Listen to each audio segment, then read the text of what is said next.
गृह मंत्री अमित शाह ने दिल्ली हिंसा के बाद लोगों से अपील की कि वो किसी भी तरह की अफवाह पर भरोसा ना करें। साथ ही उन लोगों पर कतई भरोसा ना करें जो सांप्रदायिक तनाव को बढ़ाना चाहते हैं। गृह मंत्रालय की ओर से कहा गया है कि हालात को देखते हुए लोगों को आज 10 घंटे के लिए धारा 144 से राहत दी जाएगी। दिल्ली के नॉर्थ ईस्ट इलाके में हुई हिंसा के बाद आज शुक्रवार को पहला जुम्मा है। पुलिस के लिए आज का दिन किसी परीक्षा से कम नहीं है। दिल्ली पुलिस के सामने सुरक्षा व्यवस्था की बड़ी चुनौती होगी। जुम्मे की नमाज ऐसे समय में पढ़ी जाएगी जब दिल्ली में तनाव का माहौल है। ऐसे में पुलिस की कोशिश होगी कि आज सब कुछ शांतिपूर्वक निपट जाए।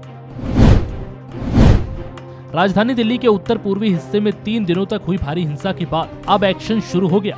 वायरल वीडियो में उपद्रवियों के साथ दिखने वाले आम आदमी पार्टी के पार्षद ताहिर हुसैन पर गुरुवार शाम में शिकंजा कस गया। पहले उनकी फैक्ट्री सील की गई, कुछ घंटे में हत्या का केस दर्ज हुआ और अब बाद में पार्टी ने ताहिर को पूरी जांच होने तक प्राथमिक सदस्यता से निलंबित कर दिया।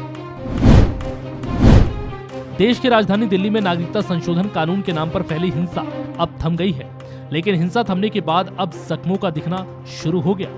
भीड़ की क्रूरता का शिकार हुए इंटेलिजेंस ब्यूरो के कर्मचारी अंकित शर्मा की पोस्टमार्टम रिपोर्ट में चौंकाने वाले खुलासे हुए। रिपोर्ट के मुताबिक अंकित शर्मा के शरीर में कई बार अनगिनत चाकू से हमले के निशान मिले हैं। उनके सीने पेट पर चाकू के निशान हैं। दिल्ली के उत्तर पूर्वी इलाके में हुई तमाम हिंसक झड़पों की वजह से राष्ट्रीय राजधानी के कुछ इलाके थम से गए, लेकिन उन हिंसाग्रस्त इलाकों के लोग अब भी अपनी जिंदगी फिर से शुरू करने के लिए संघर्ष कर रहे हैं। दिल्ली के हिंसाग्रस्त इलाकों में पुलिस और सुरक्षा बल के जवान भी लगातार गश्त और फ्लैग मार्च कर रहे हैं ताकि इलाके में शांति व्यवस्था बनी रहे। नागरिकता कानून के खिलाफ देश भर में जारी विरोध प्रदर्शन और दिल्ली में हिंसा के बीच आरएसएस प्रमुख मोहन भागवत का बड़ा बयान सामने आया। नागपुर में एक कार्यक्रम के दौरान उन्होंने कहा कि अब देश में जो कुछ भी हो रहा है और होगा उसके लिए अंग्रेजों को दोष नहीं दे सकते। उन्होंने कहा कि देश की स्वतंत्रता टिकी रहे और राज्य सुचारू रूप से चलता रहे, इसलिए सामाजिक अनुशासन जरूरी है। जाने माने गीतकार जावेद अख्तर की दिल्ली हिंसा पर प्रतिक्रिया सामने आई। जावेद अख्तर ने दिल्ली पुलिस के काम करने के तरीके पर सवाल उठाए। जावेद अख्तर ने ट्वीट किया, इतने लोग मारे गए, इतने लोग घायल हुए और इतने लोगों के घर जल गए, दुकानें लुट गई, लेकिन पुलिस ने एक ही घर को सील किया। संयोग से उसका नाम ताहिर है। दिल्ली पुलिस की निरंतरता को सलाम। महाराष्ट्र में पाकिस्तानी और बांग्लादेशी घुसपैठियों के खिलाफ महाराष्ट्र नवनिर्माण सेना का अभियान जारी है।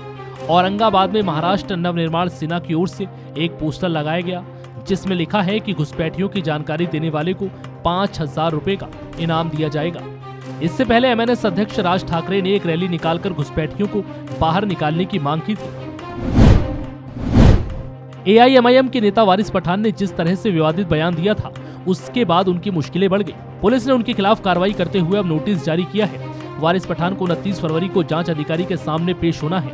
बता दें कि वारिस पठान ने कहा था कि हम 15 करोड़ हैं, मगर 100 करोड़ के ऊपर भारी हैं, जिसके बाद उनकी हर तरफ आलोचना हुई थी। जेएनयू छात्र संघ के पूर्व अध्यक्ष और सीपीआई नेता कन्हैया कुमार की पटना में हुई महारैली विवादों की रैली बनकर रह गई। रैली के दौरान जब लोगों ने कन्हैया से राष्ट्रगान गाने की अपील की तो कन्हैया ने ठीक से राष्ट्रगान भी नहीं गा पाया। अंतिम 2 लाइनों में कन्हैया कुमार खुद ही गलती कर बैठे, जिसको लेकर विपक्ष उन्हें निशाने पर ले सकता है।